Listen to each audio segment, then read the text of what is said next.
This also ties to another document that we are very keen on companies having. We don't see this very often either. So in addition to a governance document, I think you'd find great help in having a communication matrix. So what the heck is that? That's actually identifying basically 4 basic things.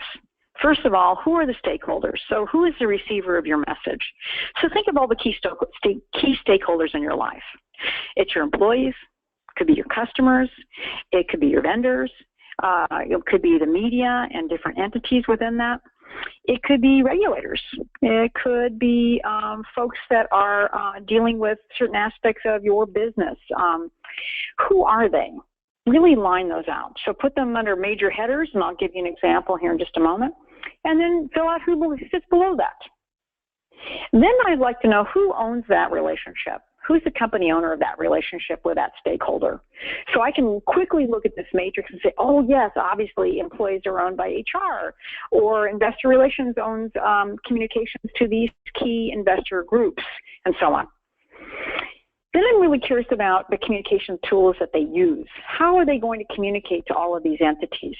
So would they use email? Would they use things such as a text message or a press release, or would they send out a tweet? How are you going to communicate with all these folks? It's done differently for many of those different entities. And then lastly, what's the first thing you're going to say during most emergencies? Now you may say, Regina, there's no way I know what I'm going to say. Well, frankly, I bet you do. If you stop and think about it, once an incident is first announced, there's a lot of things you don't know. But obviously, people are beginning to become aware that there's a problem.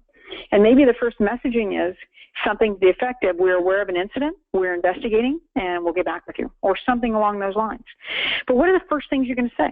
Because if you haven't thought about that, when the bad thing happens, you're going to hem and haw about what you're supposed to say.